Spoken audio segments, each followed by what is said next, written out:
Welcome back to 4D Chess. I'm your host, Patrick Hobble. And like I said, today on the show, the low budget show, go ahead and donate to our Patreon account. We can get better cameras. That way that won't happen again. But we're going to dig into the Senate. We're going to dig into all of the power game that is played in the Senate. Yesterday, we talked about the narrative game. Today, we're going to talk about the power game. And the power game is played in the Senate to thwart a single person, and that single person is the president. If you do not hate the Senate, you will after this show. I'm your host, Patrick Hobble. Thanks for joining us today on 4D Chess. Let's play.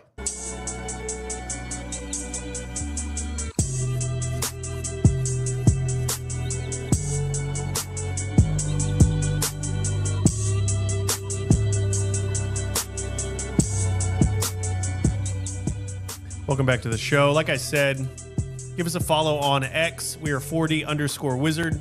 Just type in 4D Chess and you can find us. We're also live streaming on YouTube, Rumble, and X.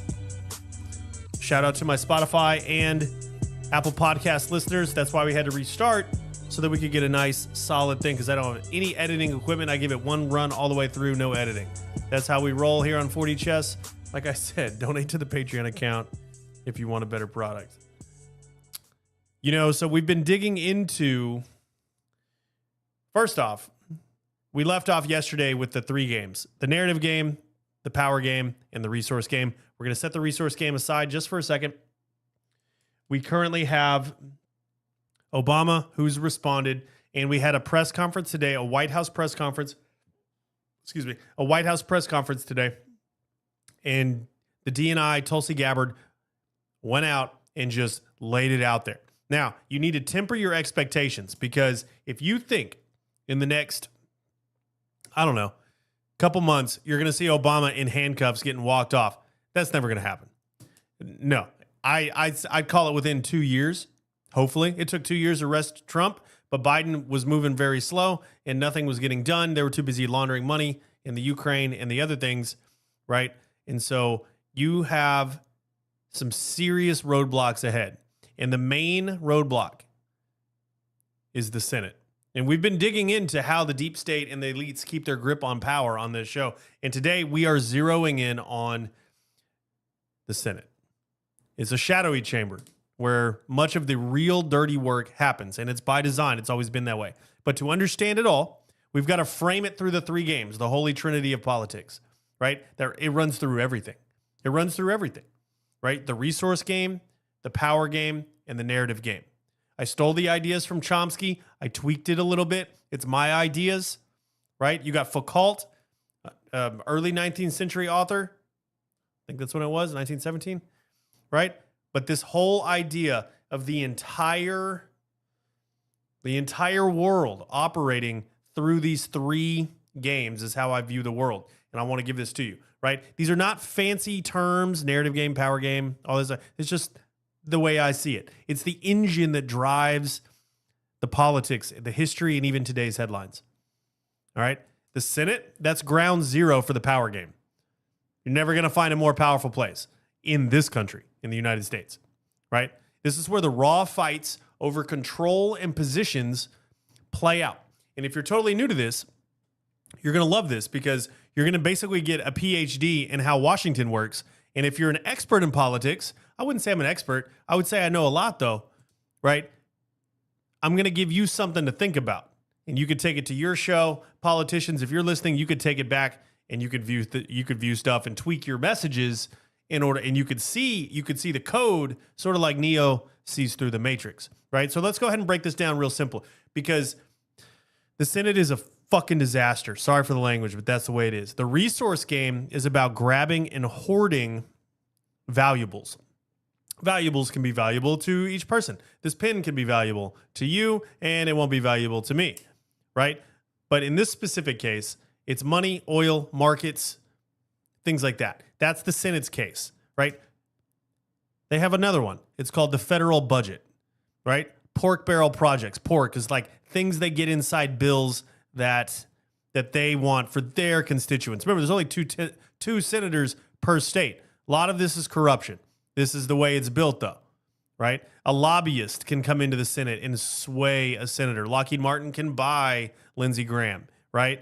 Or the Federal Reserve can effectively buy Senator Kennedy from Louisiana. He did something the other day that pissed me off, and I actually saw. And in this specific case, the intelligence community, the CIA, and all of the dark money has bought Tom Cotton and Mark Warner on the Senate Intelligence Committee. They know everything about Epstein. They are complicit. They also know everything about Russiagate. This is why they don't want it released. They're complicit. They're going to be found liable for something, right? This is like a global monopoly.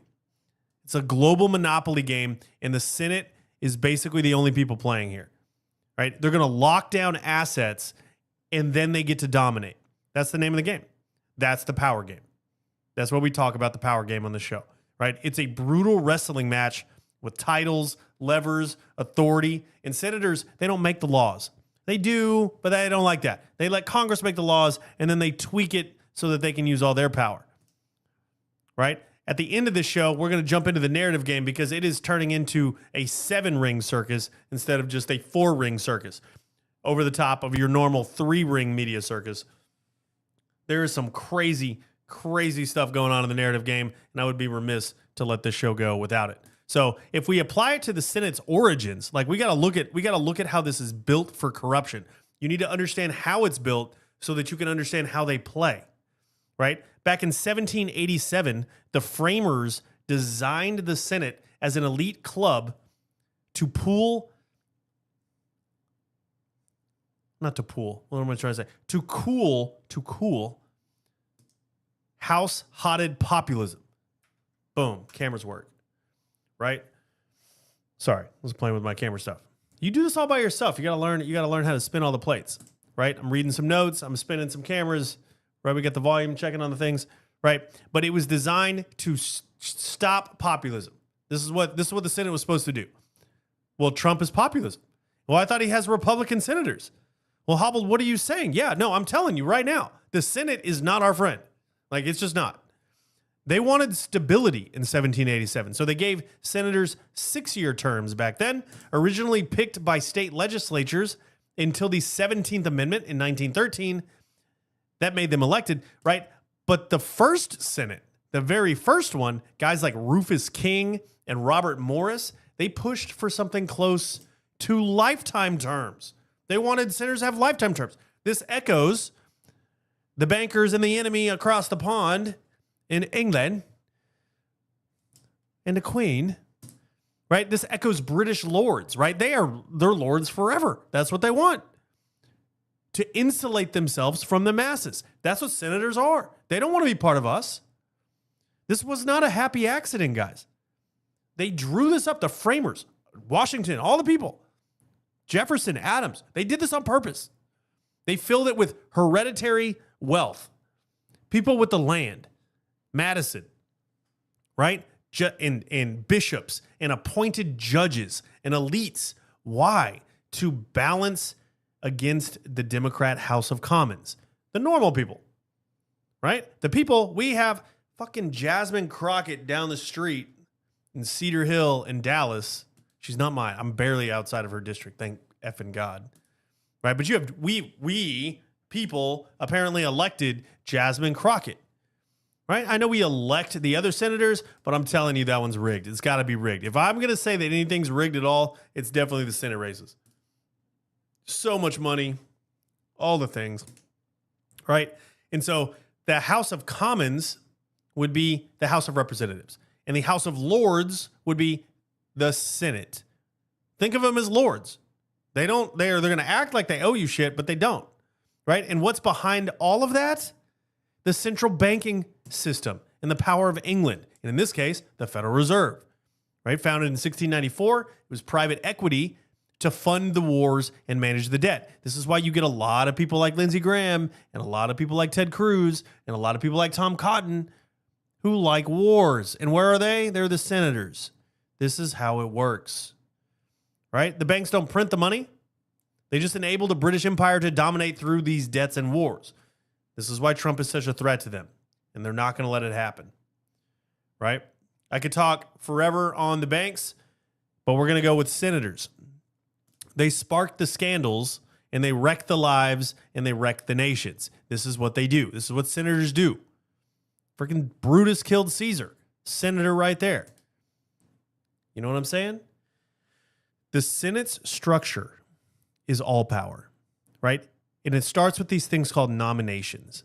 Nominations start by President Trump picking somebody, right? Say for a federal judge, which we'll get to in a minute because they have some of them going on right now, right? Or a Department of Justice spot like Pam Bondi, or a FBI spot like Kash Patel or Dan Bongino, right? Then it moves, after the pick, it moves to the Senate Judiciary Committee. Famous senators are on there right now. You got Cruz, you got Kennedy, you have, who's the other one I like? Hawley from Missouri, he's good, right?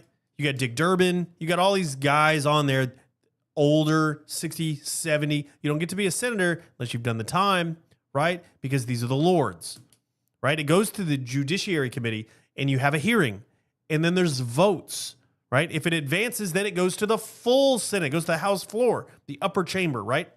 You need a simple majority. It's like 30-something. 20-something? 30-something. You need like 30. Simple majority, right? And this is going to take months into years to get somebody in that you picked. So let's say I'm Trump and I want this guy. I have a tape measure. Don't know why. We want this one. We want this one. Well, we're going to put it in the Senate, and the Senate, if they don't want it, they're going to take forever. That's what they do. They're going to drag it out so that you can't have your control. You can't have your sway. That's just how it is. Tons of tricks. Filibusters, holds, delays, pro formas, blue, what do you call it? Blue seats or blue tickets or whatever the hell. We'll talk about it in a minute. Right? One senator can anonymously block progress. This is our favorite one. I can anonymously say, hey, I don't want that one. I'm going to take it away. And no one knows why. Most of these things happen behind closed doors. They want the doors closed so they don't have to answer to the narrative game, right? Because they want stability. The whole thing's about stability. So they allow them to shut the doors so that they don't have to answer to you. They can lie to you. You'll never know. It's closed door. This is why a lot of them are freaking out, because a lot of these decisions are made under the assumption that nobody's ever going to fucking find out. And then here comes Tulsi Gabbard that just lets it all out. And they're like, oh shit, we can't do that. There's a bunch of criminal shit in there. And so what do? Tom Cotton, Republican, files for a new bill, because they can make bills too, files for a new bill that removes like 70% of D&I staff so she can't even research stuff anymore. How dare you speak up against us, right? That's effectively what they don't like, because a lot of their decisions are made behind closed doors. And if the public was to know what they were doing, they wouldn't be voted for. They wouldn't be elected. But remember, the whole goal of the Senate is to keep stability, really just people in power that they want in power. That's it, to separate from us normal, everyday people. Both parties play it. Democrats play it. They stonewalled Trump in 2017. Republicans did it to Obama, right? In Trump's first 6 months so far, first 6 months in 2025, confirmations have effectively crawled to a stop, right? Due to ethics vetting delays and background check holdups. How hard is it to run a background check? I could go apply for a job right now. They could run a background check right now. A little bit further, just use some NSA computers. Use some FBI people. Get it done. No, months. Do you see how it works? Hearings for cabinet picks got postponed in January, and it's July. Republicans are vowing no August recess. The Senate can go on recess. If the Senate goes on recess, we take the gavel, we slam the gavel, say bye-bye, and then they take a summer break. However, they can dodge that one too. The Senate has all the levers of power to cause hell for prosecuting Obama and helping Obama. They just don't do either of them. They literally won't do anything. That's just how it works. There's little difference between red and blue when it comes to the Senate. Very little. Very, very, very little. Hardly anything at all.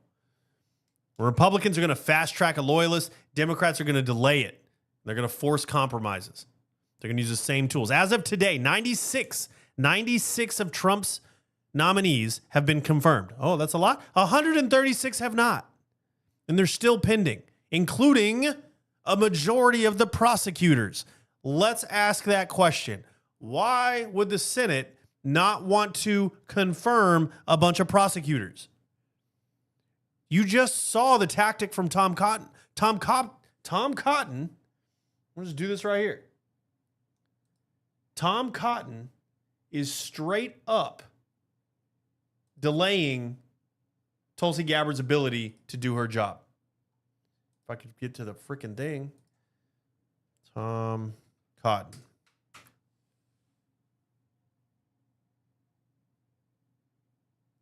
Right there. You can see. Thank you, John Basham, whoever you are. The Republicans on the Senate Intelligence Committee chair, he's the chair, he's the leader, are crafting legislation that would start restricting Tulsi Gabbard. They're going to take it down. I want to say it's like 12. They're going to cut her budget. They're going to cut her staff by half. I'm going to talk like 1,200 people. It's going down to like 500. And they're losing half the money. So people can't research the criminality. Like this is, and they're going to argue for national security. They're going to say, oh, we need to do it for this. We need to do it for this. Right? But do you understand? This is the delay that they do. So 136, they're not getting confirmed. A majority of those are key prosecutors, like U.S. attorneys, that are going to go after Obama. Imagine if you had an army of lawyers, you could do a lot of damage. If you have 5, then you're struggling. Right? They could pursue the Epstein case, which the Senate Intelligence Committee doesn't want because they know. For the record, if you rewind the show about 3 months, you would find me saying that Trump is using the Epstein list for leverage. And I think he is. However, I think he also realizes that he has to release it for his base. So he's going to now pivot from that.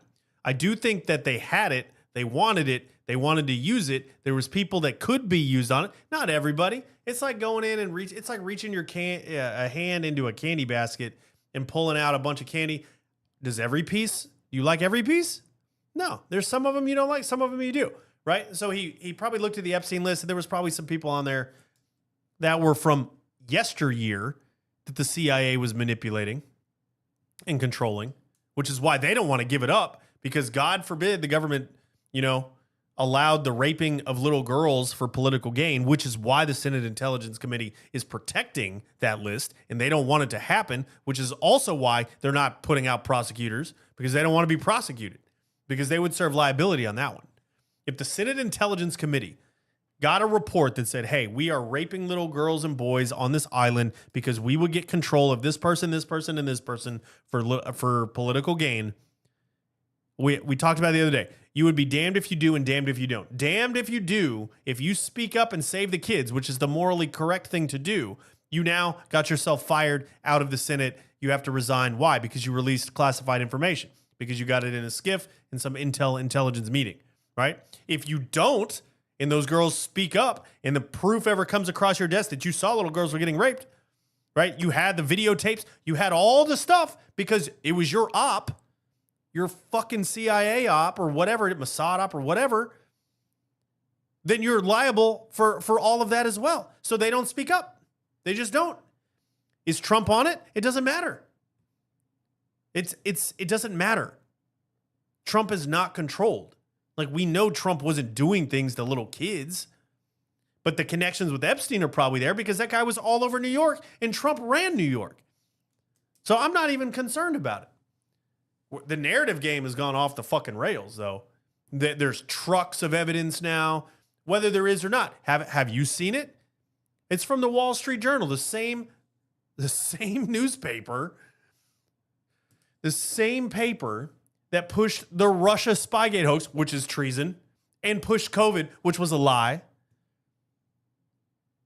and pushed Hunter Biden's laptop being Russian disinformation, which was a lie, and covered up Biden's mental decline, which was a lie.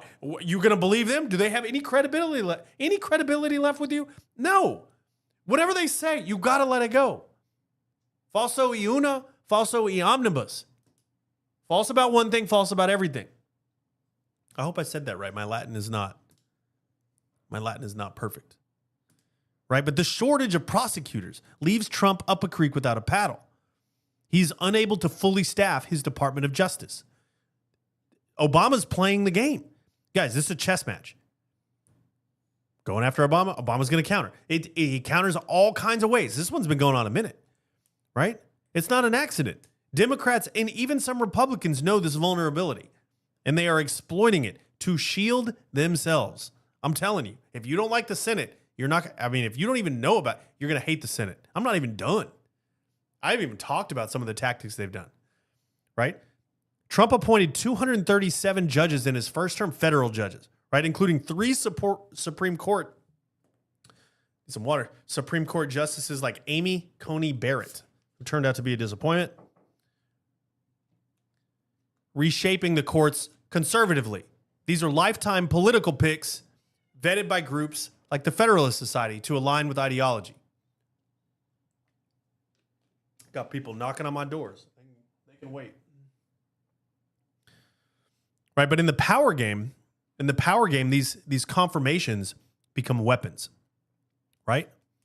They become weapons. It's a friendly judge that dismisses cases on immigration or documents, invoking double jeopardy, right? So you could be charged for treason, but if your friend is the judge, they can dismiss it and you're free to go. That's exactly what they do, right? You might be saying, oh, it's random. No, it's not effing random. It's not random. They judge shop, they judge pick, and they control who the judge is. I don't care. But there's a system that keeps them from picking the judge. No, come on now. These are the most powerful people in the country. They straight up pick the judge, right? Take this guy, Emile Beauvais. He was a former Trump lawyer for the Third Circuit Court of Appeals, and he won the procedural vote 50-48, which means he now has to go in front of the Judiciary Committee. Here's a clip of Emile Beauvais and Dick Durbin. This is pretty good. I have one last question here. Do you support President Trump's full and unconditional pardon of January 6 rioters who violently assaulted law enforcement officers? It's not for me to question President Trump's exercise of the pardon power any more than it would be for me to question President Biden's commutation of death sentences or his pardons of drug traffickers. I'm not going to question Trump, just like I wouldn't question Biden pardoning drug traffickers. The dude is definitely right wing. This is why he's Trump's pick, right? Dick Durbin has to try to. So you basically try to gotcha. They try to get you. They try to get you on the questions, and they try to make you look like a fool. And if you survive that, then you win. But the thing is he has to win. But the Republicans have the majority, so he's probably going to get confirmed, right? This one will probably get confirmed, right? But this is why it's a weapon. It's why it's a weapon, because he'll do Trump's bidding for him.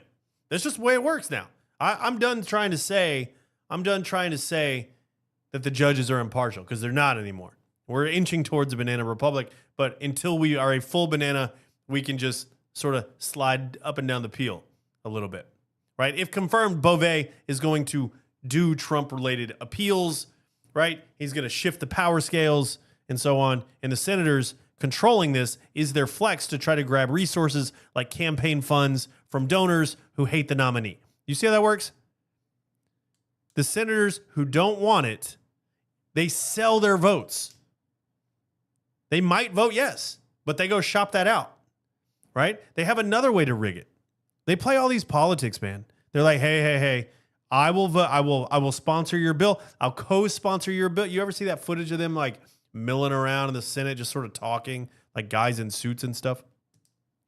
They're like, hey, I'll vote no on your bill, or I'll sponsor your bill, but we got to make sure that you got to give me this judge vote. So they just wheel and deal, right? There's this other thing called blue slips, right? It's another rigged tool that the Senate uses, right? It's traditional. It's got to go, but this is what it is. It's where home state senators approve or veto district judges. So you can have people in California like Adam Schiff or Alex Padilla, the guy that like stormed Kristi Noem's press conference the other day, right? Trying to make a scene because there was nothing they could do. They were trying to make politics, craft it out of nothing, which is I still think they're doing, right? These home state senators can approve or veto district judges, right? It's not a law, but it's a negative slip that kills a nomination. Republicans weakened it for the appeals court in 2017, but Democrats cling to it now in 2025 to block Trump's picks in blue states. They want to keep them blue, right? They just want to.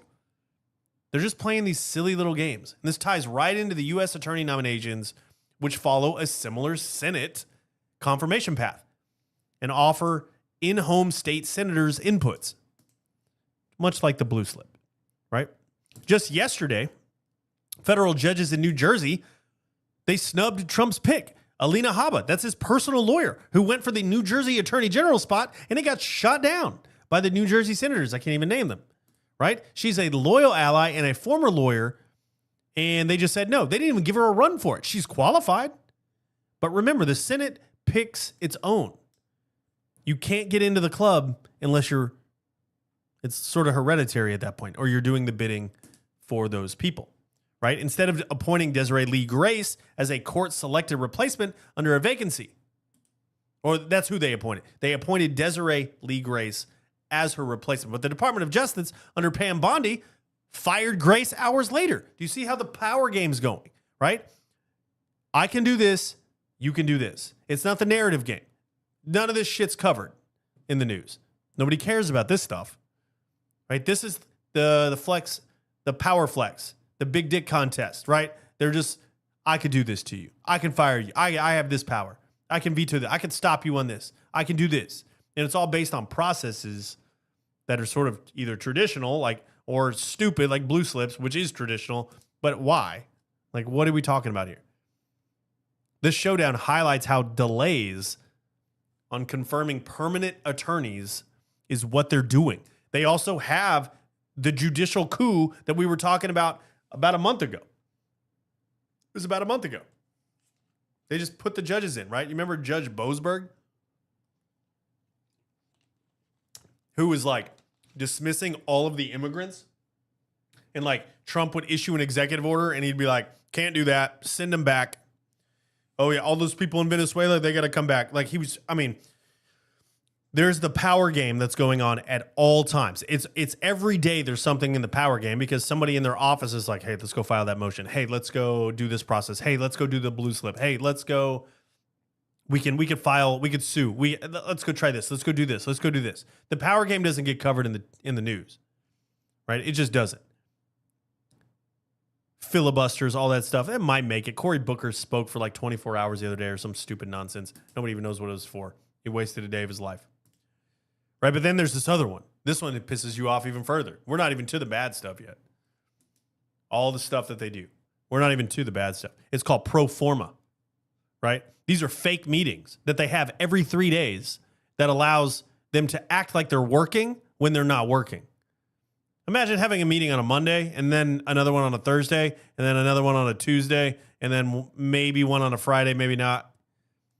Right? A senator just bangs his gavel, says nothing, and they basically just walk away. What are they for? It's designed to make the recess. It's designed to keep Trump from having a recess, right? Blocking the president's recess appointments because Trump can come in and say, or the Speaker of the House can come in and just say, boom, everybody go home, right? But you can't stop the government from running. So if the government needs to run and Congress is out of session or the Senate's not there, well, then guess who gets to pick the nominees? 2 years, Trump gets to pick them all. You get to stay for 2 years. So let's say, here's our guy. He got over here. He got dismissed because of some blue slip or whatever, right? Trump says, everybody go home. Trump goes, you're my guy now. You're in 2 years. Boom. But after 2 years, he's got to go, right? If you did it the other way, he could sort of stay for, I don't know the terms on those. Maybe life. Shoot, I don't know. Should probably look into that. But you see the point. Trump now gets to put in whoever the hell he wants if you send it to recess, which I think they're going to do. They should do. They should do. Now, Democrats will cry and whine, and they'll spin the narrative and all this stuff, right? That's what happens, is whenever you do an action, you have to use the narrative game to back up that action, right? And Trump can do it. Nobody cares about the shit that we're talking about here. If you like politics, then we're talking about it. But these pro forma sessions keep Trump from calling a recess. You can't do that. If they're meeting every 3 days, they can just say they were working and you can't even call the recess, which is exactly what they're going to try to do. Right? In 2017, Democrats started this shit against Bush, and Republicans did it against Obama, and then they both tried to do it against Trump. And in 2025, today, Trump is pushing to cancel the August recess for his nominees, or start the August, cancel all this pro forma stuff and go. But you can't. The Senate held a pro forma meeting on July 3rd, and today's session at 10 a.m. is totally full, but tactics could spike if delays worsen. Right? If Trump forces a real recess, he's going to dismiss for the summer without the shutdown. Right? Loyalists are going to be able to probe Obama. Loyalists are going to be able to investigate the auto pen. Loyalists are going to be able to investigate all the Russia people, Brennan and Comey, right? It's going to bypass all of the Senate's tools and immigration enforcers. Sorry, I got the hiccups. But he won't be able to bypass the judges. Recess is only for executives. So this is why the judicial coup was important. There's this guy named Ed Martin. Ed Martin was nominated for the Washington, D.C. U.S. attorney spot in early 2025. That's where all the criminals are, right? He's a guy who would expose the deep state.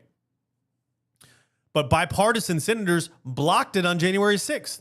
And he had to withdraw on May 8th after Republicans like Tom Tillis out of North Carolina, refused to support that guy. Why? Because they're corrupt. They take illegal money from campaigns. They take bribes. They take all these things. And if you have somebody in there that'll prosecute you, then they don't vote for you. And then they get their friends to not vote. And they'll say, hey, I'll give you money if you vote no on this guy because I can't have this guy. You see how it works? That's the power game. It's just straight up the power game. One of the craziest things is in Obama's statement. And Obama's statement was he made a sleight of hand to Marco Rubio, who was the Secretary of State. He was confirmed in 2025. He's mentioned from Obama the other day, right? He could end it all. He could end this all. Secretary of State could go straight into the State Department and he could release all of the files about Russia and make Obama look like a liar, which he is. Why doesn't he do that? The Senate tactics, he doesn't do it because he knows who will block it, right? The Senate tactics blocked similar moves before, and they would most likely block this one again. It's the power game, looping back to the gatekeepers, right? Ex-senators carry the playbook. They speak to the new senators. They tell them all the things that you can do, right? They want protection for the intelligence community in the Senate Intelligence Committee and all of those members. Like I said, they just passed the Authorization Act, removing all of her stuff, removing DNI's stuff. That's a power play. It's just a power play. It's just a power play. It blocks the DNI from independent investigations. So all investigations now have to go through the Senate Intelligence Committee. She can't do anything on her own anymore. It's just what it is, man. These games show that the Senate is corrupt as fuck. Right? It just is. We're not going to get anything done in the Senate. Delays, holds, all to get the resources, the budgets and the bribes. Then they use the narrative. They spin it as rigging. They spin it as democracy. This is tradition, and this is the way it's always been done, and da-da-da-da-da-da. Committees and voting and da-da-da. We'll get the votes, right? It's just the way it is. We got to take a look at prosecuting Obama, though. We got to look at this. Why are they not covering it?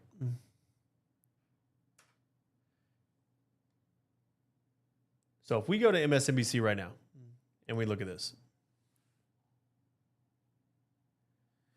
you can already see the narrative, right? Epstein is in the most viewed spot. Don't read it. It doesn't matter. This is the narrative game. We're going to shift to the narrative game. I just told you about the Senate and the power game and how we're fucked in that department. Everybody's always screwed with the Senate game. Look at the narrative game. I'm going to show you all websites. We're going to break this down. What's the first spot you always look? Upper left, period, every time. Boom. They want to push the Epstein story. I'm telling you how I read these things. They want to push the Epstein story, but this is a bigger picture. And the bigger picture says that they want to try to convince you, right?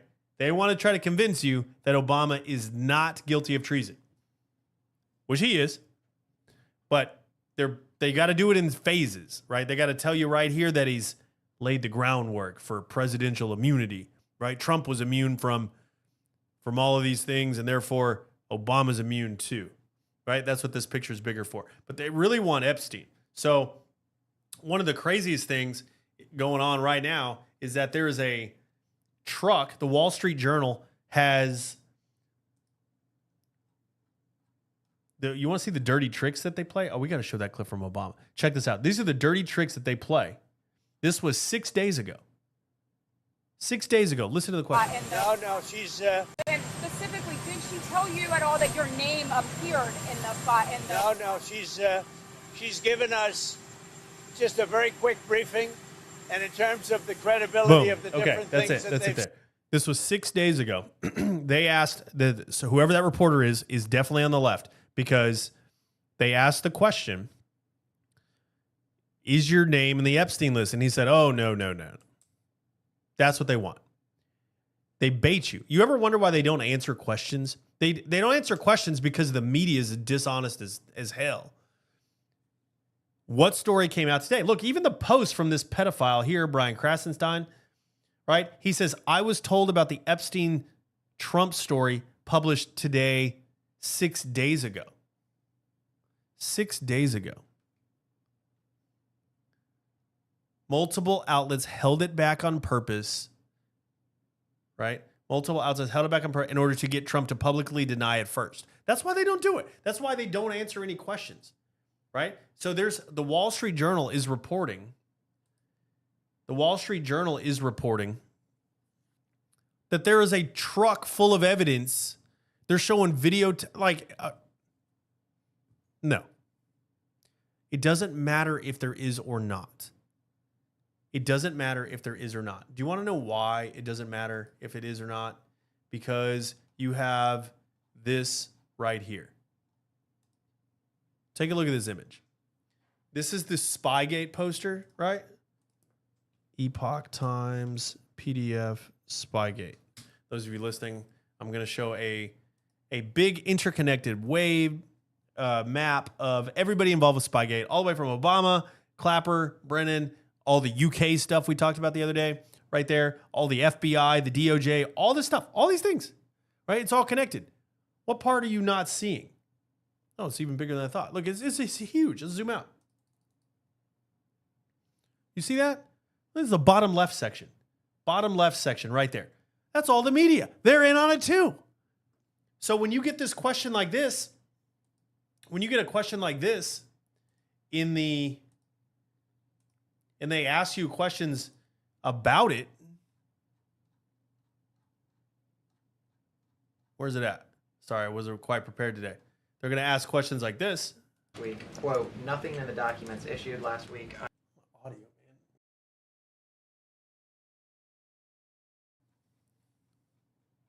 man. You have people that will ask questions just to try to burn you later. Bookmarks, today's show. Nope, not that one. Just all bookmarks.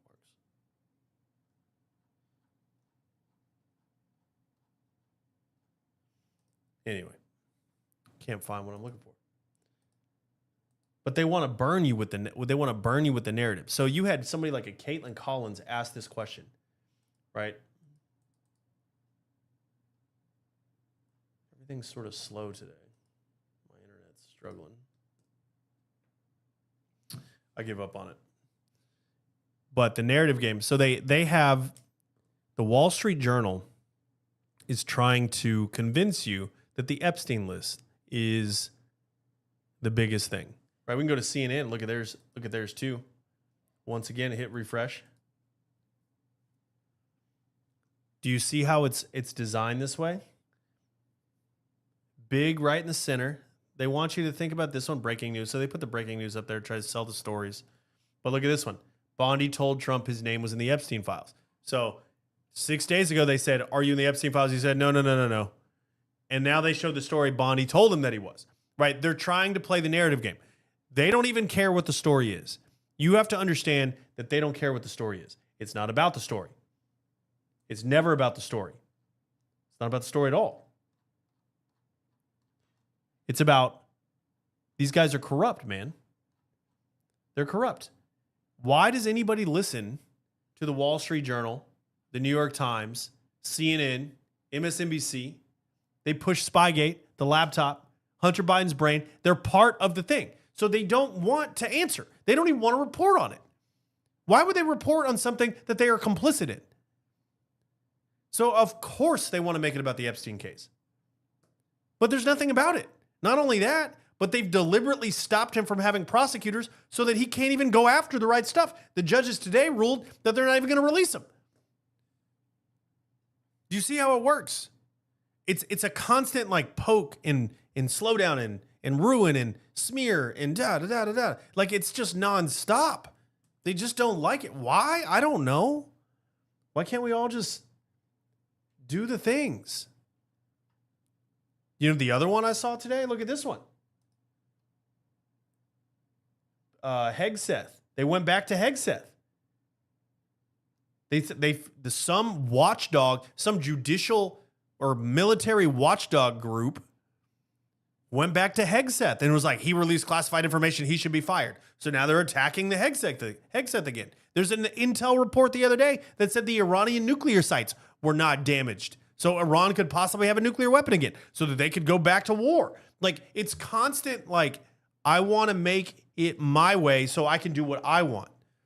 Like the senators, we're going to do it my way so that I can keep my grift going or whatever.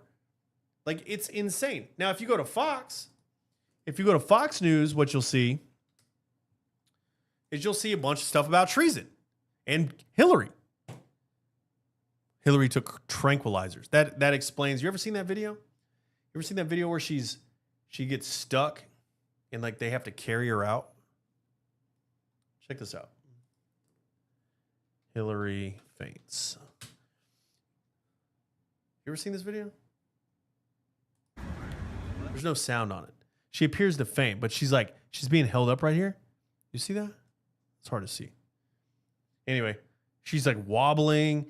Here they come. They shield her. Look, they all shield. All these people know. Subpoena all those motherfuckers. Was that tranquilizers? I urge you to go back and watch the movie called Manchurian Candidate. I think they do that with her. I think she was taking, like Jason Bourne, you got to have your pills, or you get really bad headaches. Prove me wrong. Prove me wrong. We're going to scroll through some political strategy stuff here. This is Caroline Leavitt. This is D&I after Caitlin Collins asked a terrible question. Issued last week undercuts the widely accepted conclusion that Russia worked to influence the 2016 election, but did not successfully manipulate any votes.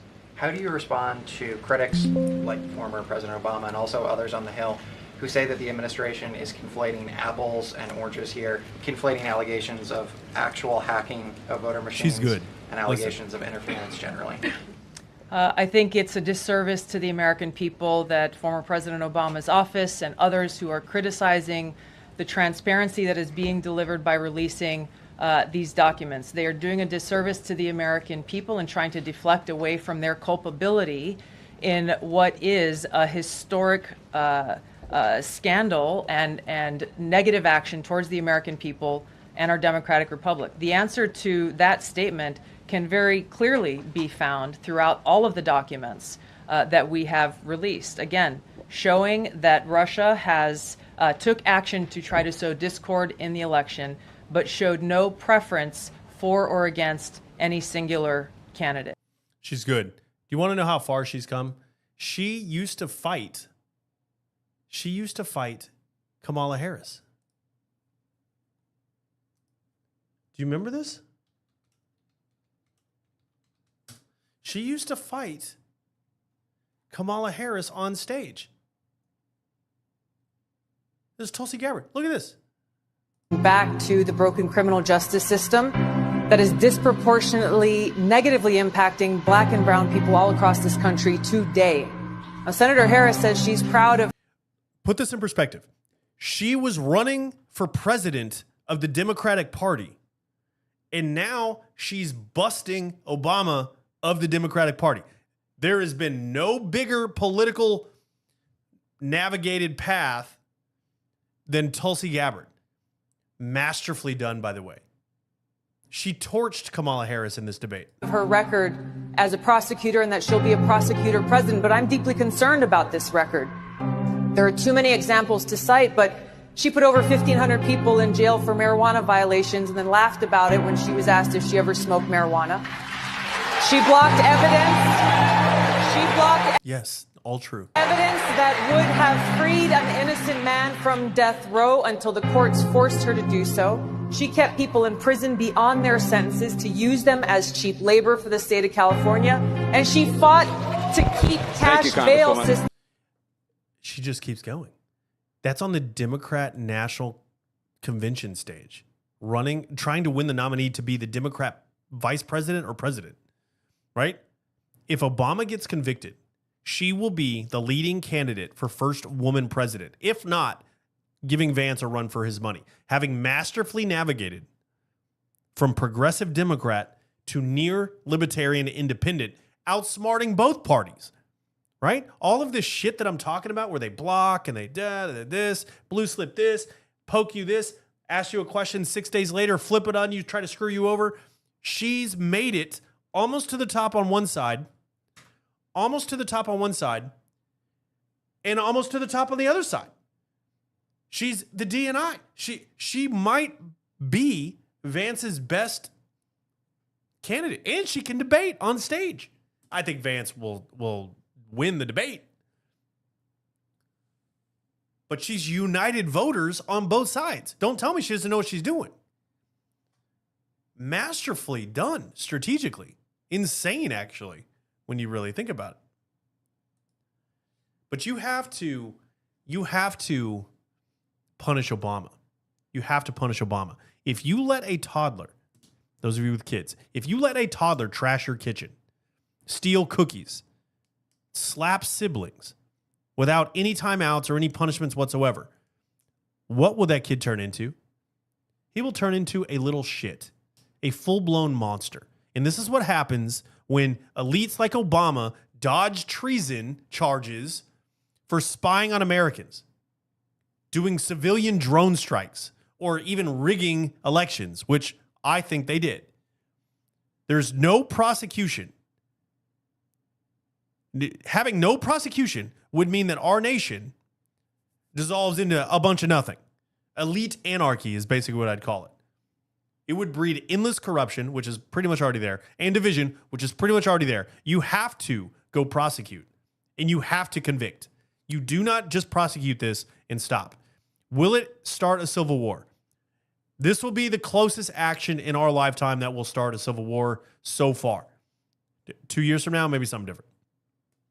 If they go prosecute Obama and they get a conviction, it is very likely that we will start a civil war. I would say better than 50%. Better than 50%.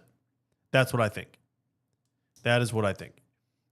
But it has to happen, right? It has to happen. You cannot have the future presidents coming in thinking that they can get away with some of this shit. The future presidents have to understand that the people in the CIA got arrested when they faked an intelligence report. That Obama is sitting in prison in Washington, D.C. or Florida or wherever because they did criminal things. And that has to be the deterrence.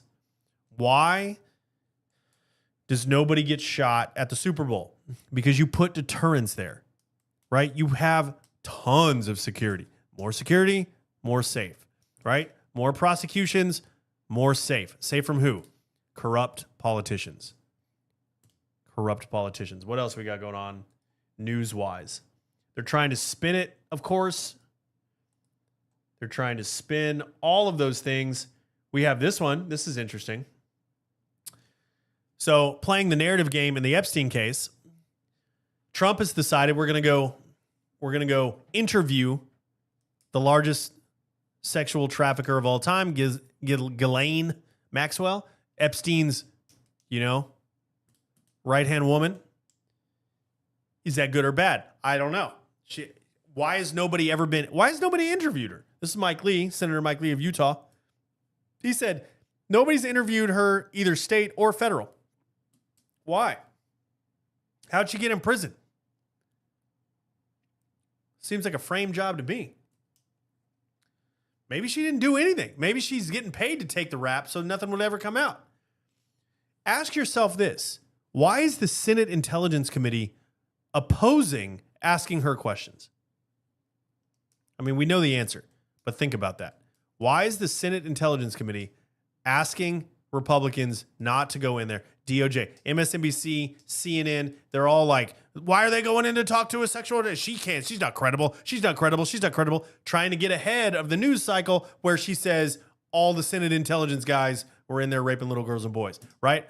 That something big is coming when they talk to her, and now it's going to be a he said, she said game, and most of the time it falls right in the middle. We already talked this one. Beauvais did good. This is the Senate right here. So when the senators want to go convince people, this is how they do it. You know, there's two issues. 24th, Perez Ravini, who was a bad audio on all of these things. Pretty bad. Here's Whoopi Goldberg defending Obama. It doesn't really matter what they say. Let's see if we get good audio on this one.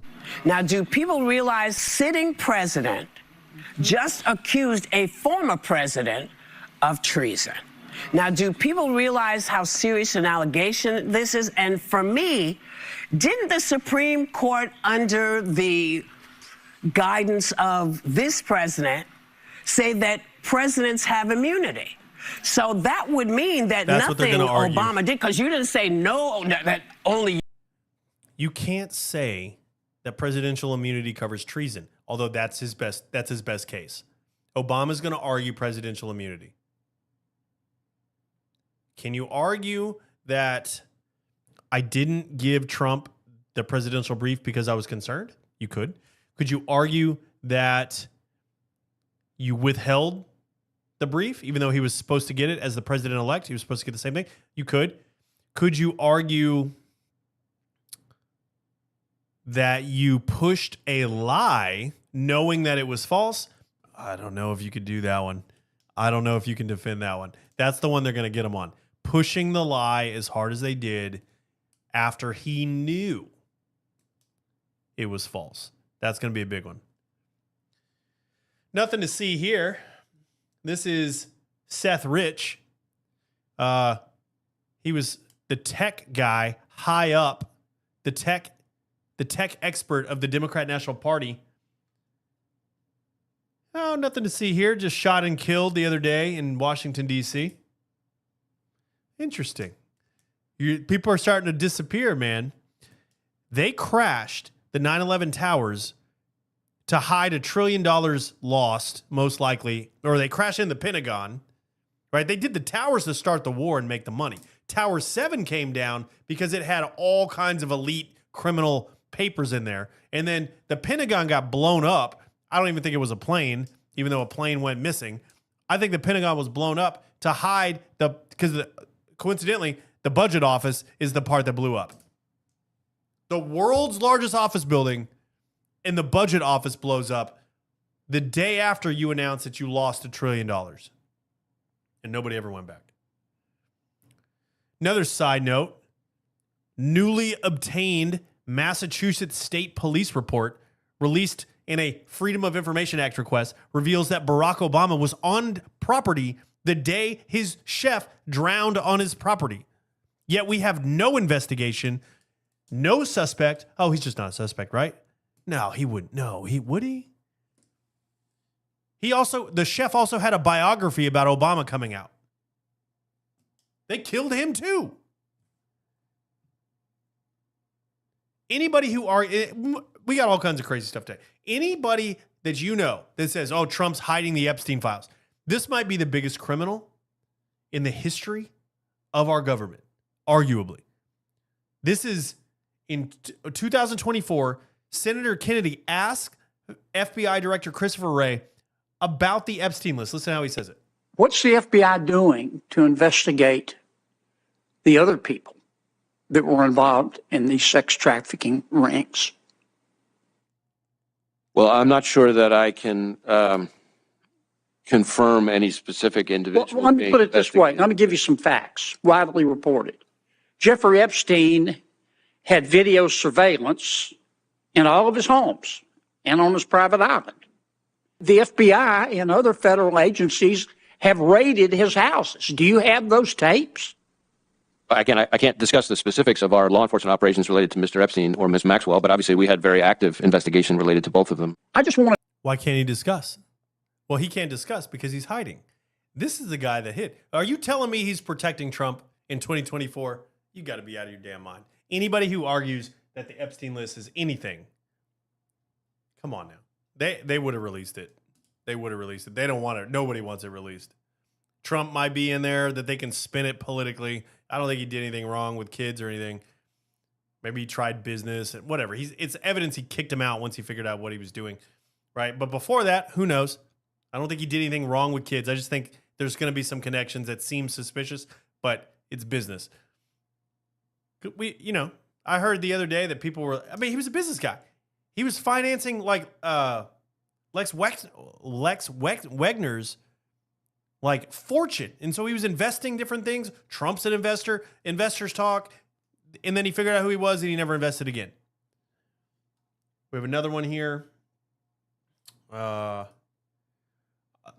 end on this one.